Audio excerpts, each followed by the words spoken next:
Hello, and welcome to the TFB Spotlight interview. And with me today is Steffanie Anderson, and she is from Business Sense Incorporated. And she's agreed kindly to share with us her story in her bookkeeping business. And really, her business is so much more than that, but we'll hear about it. So let's just jump right in. So as I mentioned, it's Steffanie Anderson of Business Sense Incorporated.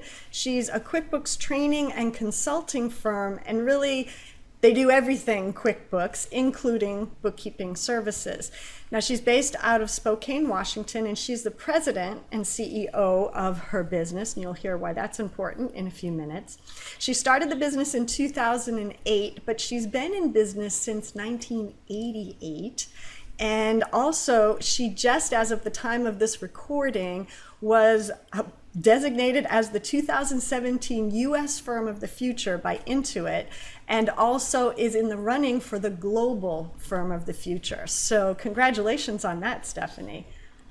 Thank you very much. And thank you for this time to talk to you. Yes, and thank you. Thank you for agreeing to do this. And I should give a little background in that Steffanie and I were talking together. Actually, it was around using value pricing, and then we started to get to know each other a little more, and I asked her some of her background about her business, and what little I've heard, I can't wait to hear the rest of the story, but what I heard of her story, I was like, oh, we need to do an interview, because Steffanie has really come so far in her business. It's not by accident that they are named the firm of the future in the US. So I am just really excited to share this story and have Steffanie share with us her story to the TFB subscribers and readers, because all of us, I believe all of us as bookkeeping services and accounting professionals, that we really learn from one another. And we have our struggles, but we also have our triumphs, and we're all in it together, both to grow our business and to support our clients. So let's let Steffanie's story unfold. So we'll start off, well, why don't you give us a little background on your business and why it is that you started your bookkeeping business? Take it away. Okay, so a little background on me. On my business is, well, I've been in business, like you had said, since 1998. So I married into a family business and learned about QuickBooks and started using that product and hired consultants like us to help me use QuickBooks, because I bought it and I didn't understand what it was supposed to do. So our first company, we had 50 employees, and I wanted to run payroll because I didn't want to outsource it anymore. So I hired my first consultant. Gosh, that's Dawn Ashpole. People know Dawn. Yes, yes. Yeah, okay. So she was our consultant in our business, ran our financials and things like that. So anyways, I got started and hired her. She helped me out. We started a few other businesses after that, and then I would have to learn how to do the financials. And so that's kind of was my background, always with my husband, and sometimes we had other partners in different types of businesses. And we got into the construction industry. We had a manufacturing company. So all very complex types of businesses that taught me how to expand and how to use QuickBooks to match all those business practices. And then I hired EBS and Associates out of Portland. They were another consulting firm. That's Denise Lauder was her name, and she's still around. And so she helped me with these other businesses. So that's how I got started. Every time I would hire those consultants, they'd always say, why don't you come to work for me? You'd be really good at this. And I thought, wow. Oh my gosh, what? No, I can barely manage what I'm doing. But then it came to the point in 2007 where our kids were both going off to college, and my husband said, it's time to get a job. You need to get a job someplace else besides working for us. And so I called up one of those old consultants, and I went to work for Dawn and just said, I'll do whatever. I don't know what I'm doing. I got certified in 3 years of QuickBooks. That was my goal because I wanted to go to a QuickBooks conference. So but I just had that in my mind. I had to get certified in 3 years. So I took all of those tests at the same time. Anyway, so that was the starting point. Our business, we had a construction business at that point, which was a terrible time, obviously, with the economy. And so I was thankful that I had started this, and then we decided to move from Portland, Oregon to Spokane, Washington, where then I was on my own. My first goal was just to try to find bookkeeping clients in a brand new city in what was the worst economy ever. And my husband had lost his job. He had always been in business for himself, but through the terrible downturn in the economy, he had taken a job with a company here in Spokane and then was laid off 10 months later. And so, yeah, so it was just kind of, we had two kids in college, and so I started this business. And yes, I started as a home-based business and trying to figure that out. You know, do I have clients come to my house, which sometimes I did? Do I go to a client, their business?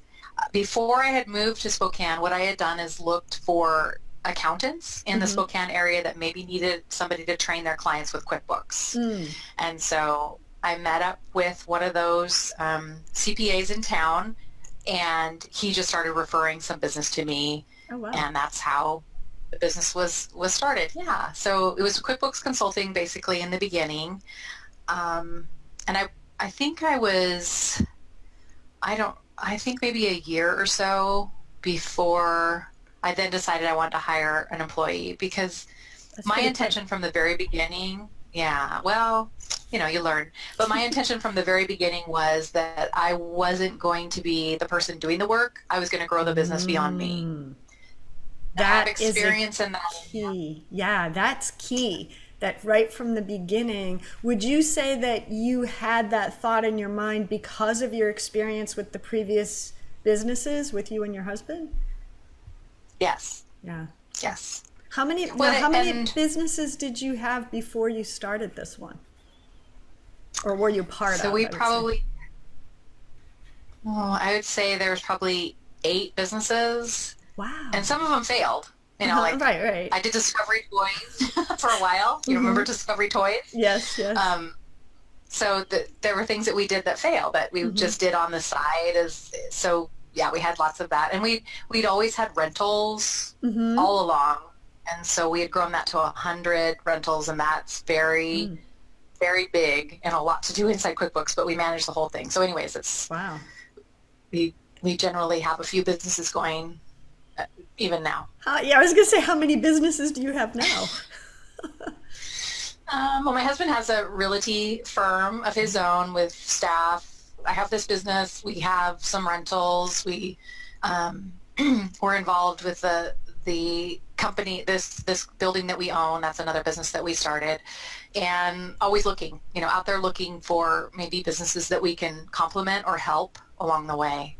So we have a couple things we're considering right now.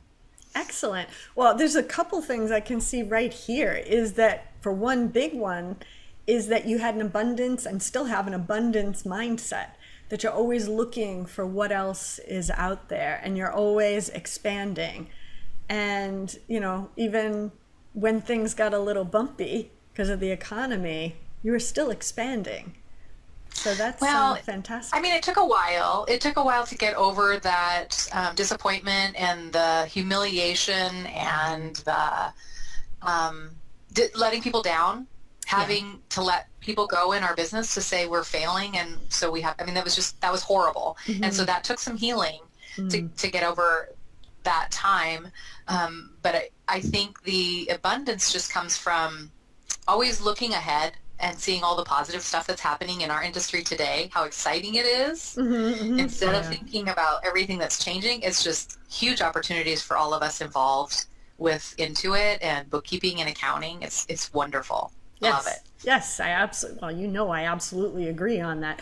What would you say was the biggest challenge you faced when getting your business started, your bookkeeping business started? I'd say not thinking small. And really? You know, just when you do something, I'd say that, or maybe failing. You know, when you make a mistake with a client, feeling that sense of failure, instead of being humiliated and thinking I'm not adequate, I can't do this, to just learn from it and say, I'm sorry when you made a mistake, and make it right with that person, but take in what you're learning. I think the other thing is really start to look at what your strengths are.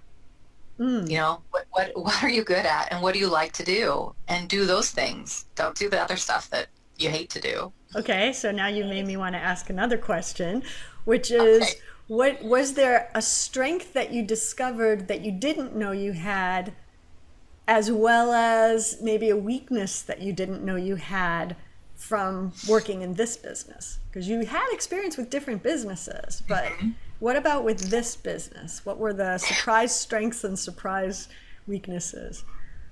I'd say leadership and the authenticity that people see in me, that they know I care about them. I want them to grow, my staff, my clients. So I'd say that's a strength that I didn't know people could see that. I thought I had to say in words, but it's just, they see, it comes through. And I'd say a weakness is, oh gosh, which one? I have a lot of them. I'd say, it's true.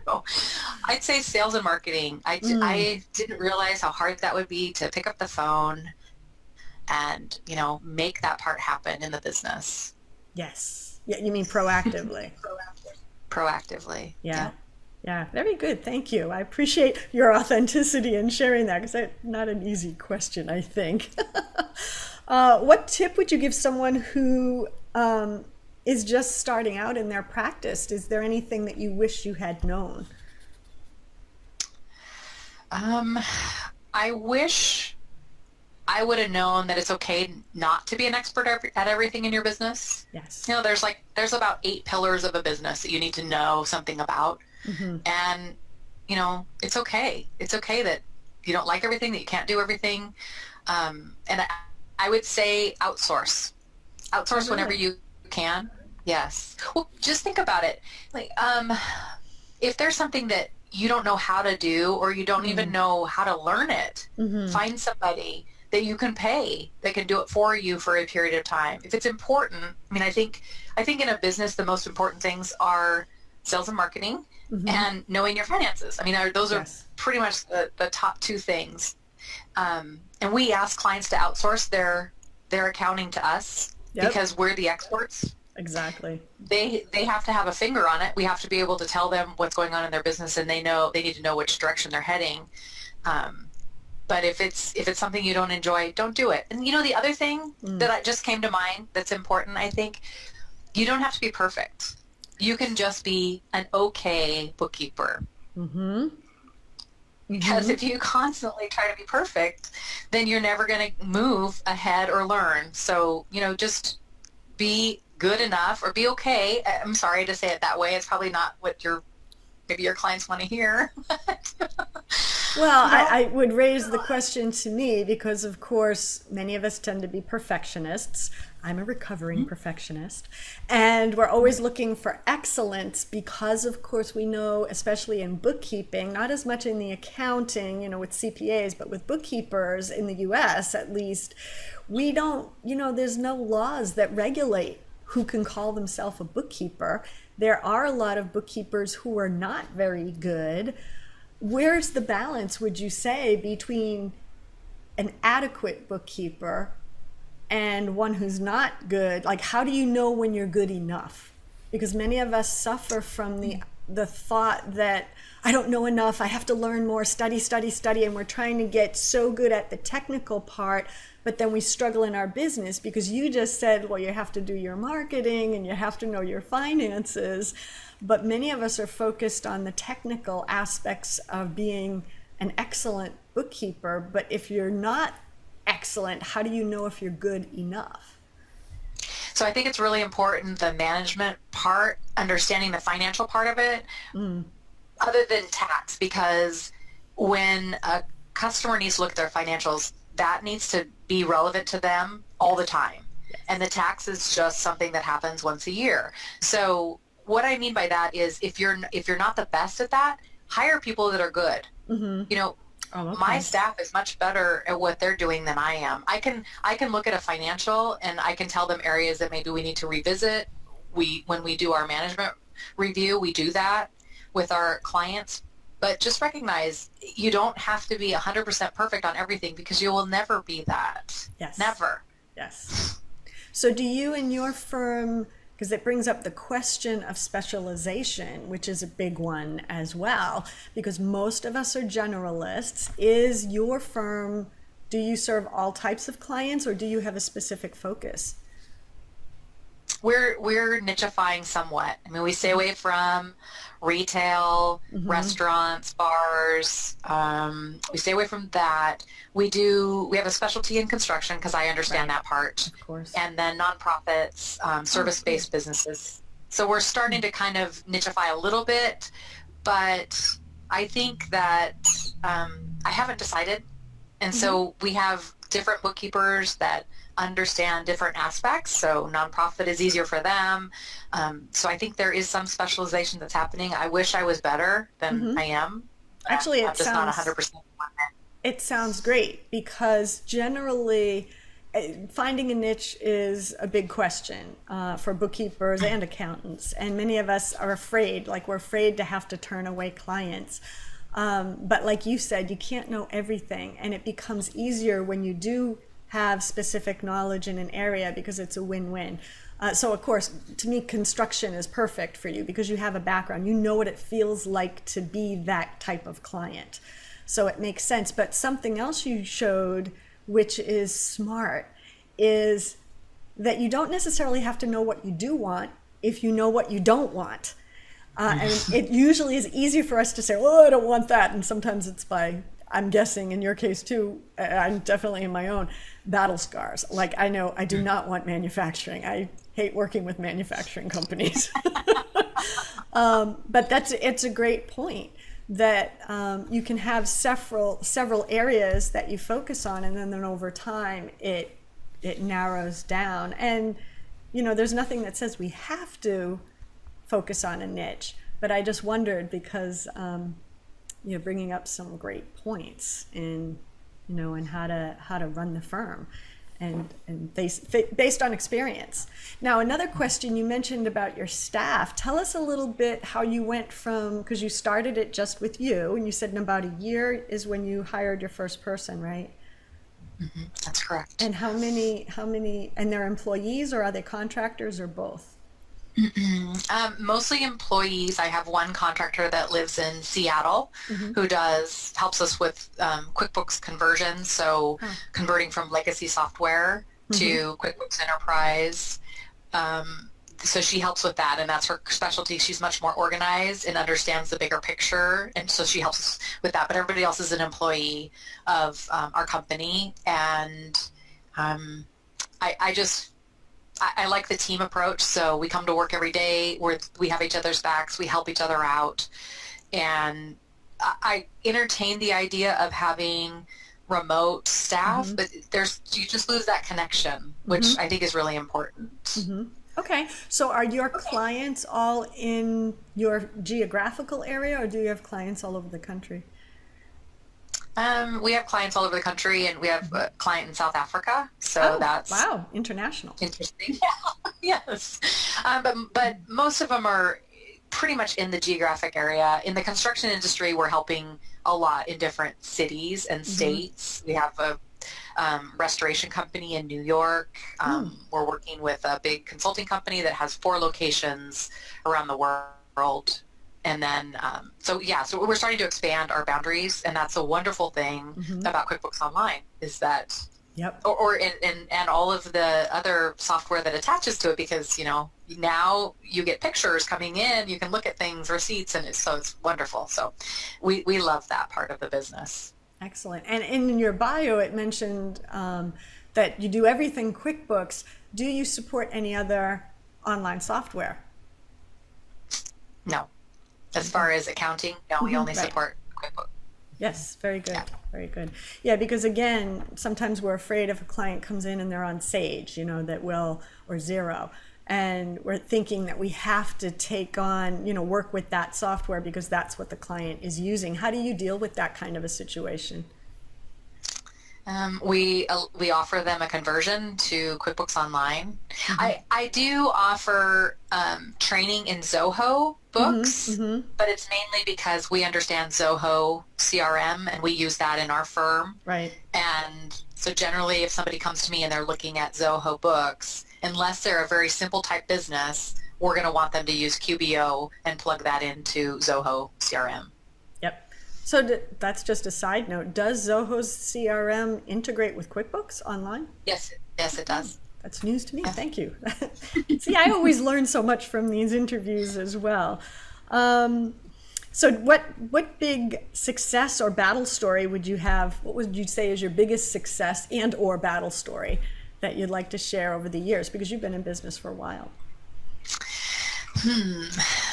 I was named the Entrepreneur of the Year in our chamber locally. That was a huge success for me, because when I started my business, my husband worked with me on the marketing part of it because that's his specialty. And so he was with me for a while and then went off and started his real estate company. And so I'd say that's the first thing that happened on my own. So he understands we've always been in business together, so we have somebody to talk about different things with, but that was a success that happened after he had left, because I kind of felt lost for a little while, you know, like this is, oh no, this is everything, but these are all my things now that I need to do. But it was a good time. It worked out perfectly.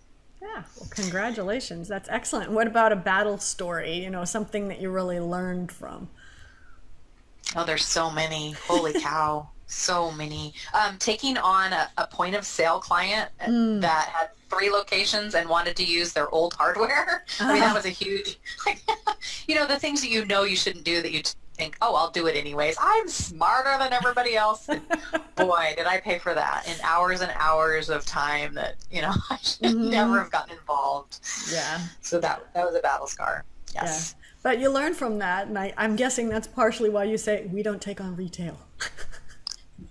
We have a few that we support that are on point of sale, but we don't want the nights and weekends. I mean, we just have a couple that we just support with the point of sale side of it, but we don't want, you know, all the stuff that comes along with retail, nights and weekends. We don't want to work outside of our normal business hours. I'm with you. I don't do retail either. Well, yes, and here's another terrible thing that happened was we had a point of sale that we set up, and they bought another seat because they were expanding, and it happened to be Mother's Day weekend, and our daughter was graduating with her master's, and the client called us and had a problem, and we had to take care of it. So that was like, no, not doing that again. Yeah. It's true. Very good. Well, thank you again. Thank you for sharing that, because you're showing the transparency and authenticity, and that's what's so valuable and what I love about our community, because we are open and we share. And it helps us. We learn from one another. So thank you. Also, if you had to start over from scratch again today, because you do have all those years under your belt, what would you do differently? I would hire an administrative person the day I started my business. I wouldn't try to do, I just remember before I hired my first admin, I brought on a couple of bookkeepers and trained them up to be bookkeepers and consultants, and I was still taking all the phone calls. It was crazy. And I would have hired a business coach the minute I started my business too. I'd invest in those people that have more knowledge than I do and can help me in my business. That is smart. Thank you. No, I just have still lots learning of battle scars. And so now that you had to take on, and it was kind of a shock, if you will, to have to take on that marketing and sales part because of your husband had taken care of it previously, like what did you find was most effective when you had to take it over? Having systems in place to contact, to get in touch with clients, to have a CRM system that works for you. And don't think that I have this figured out, because I don't. And just know that. But the only thing I know is that you have to constantly be doing that, because you don't want your business to have those ups and peaks and valleys, because you struggle when you have that. So I think that's important. And then kind of getting out of my box. Yes. And you were doing primarily your marketing was local, right? So it was with the Chamber of Commerce. Yes. We did marketing there, and then we had those contacts where we were getting clients referred to us by a couple of accounting firms, and so it was more local. But this was, my husband left probably after about 3 years, so it took me a couple of years. I was struggling, trying to keep it all together and figure out how I was going to do that part of it as well, and then I started hiring experts in marketing to help. Before I could bring on a staff person to kind of manage it more. Definitely. Excellent. Thank you. I'm so glad you said that, because so many accountants and bookkeepers, when you say, well, what's your best form of marketing? And they go, oh, referrals. I get referrals from clients.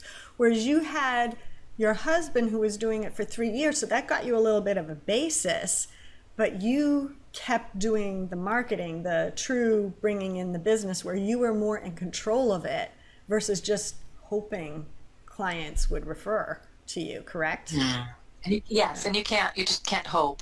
And honestly, during the time my husband was with me, he would say to a client, yes, we could do that. And he'd come back and say, can you do this? And I would have a panic attack. Like, I don't even know what you're talking about. Of course, I figured it all out, but just, just trying to be real here because that would happen. But he pushed me to beyond my comfort zone because otherwise I would have just, loved to be in the basement doing one thing.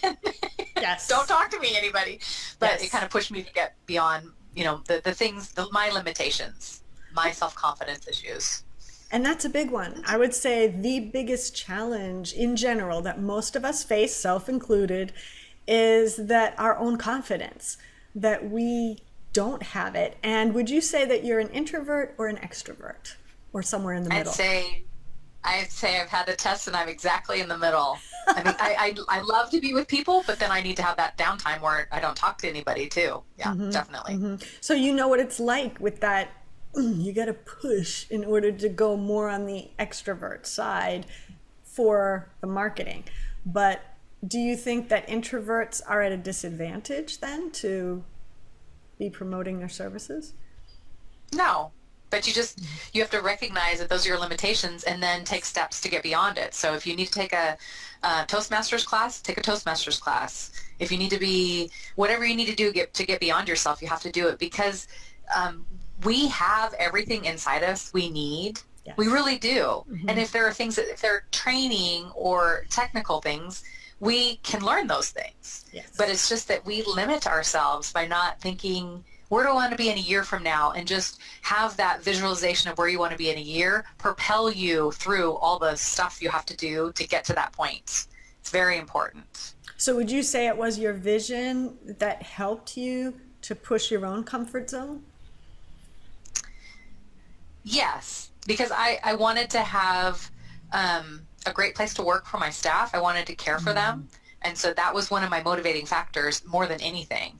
Because I just had one of my employees yesterday tell me that her husband was talking to her about something and said, thank you, Steffanie, for that information, because that's me, not her. But it's like I have talked to her about things enough that now she's able to help her husband in his business. And I think that's wonderful. So, yes. Yes. Excellent. Excellent.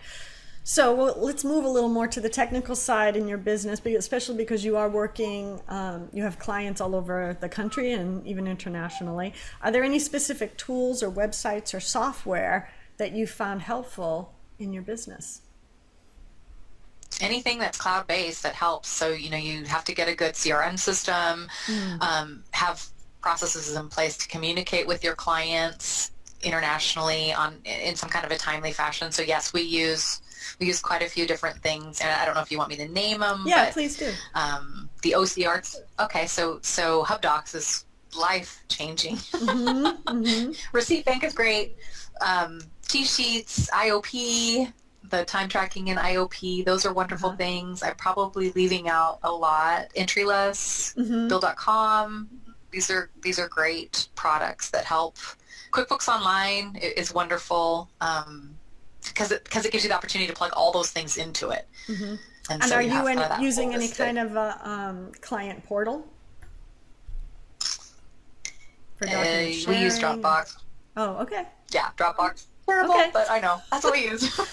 A lot of people use it. So I just, I wondered because to me personally, I think it's a key tool that we need is some way, if you're working virtually, is some way to share the documents back and forth.